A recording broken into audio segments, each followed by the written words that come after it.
Okay, so y'all saw what I did. I was scrubbing the stove, right?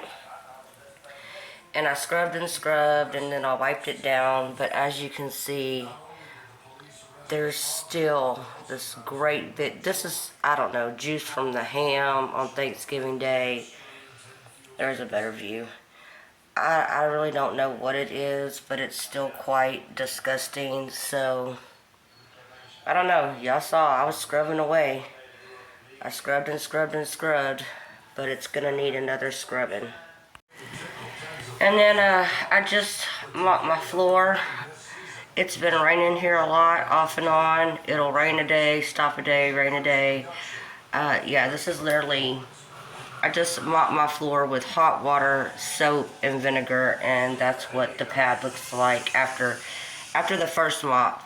I'm gonna have to go over it again, obviously, but I need to clean this thing out and then go over the floor again.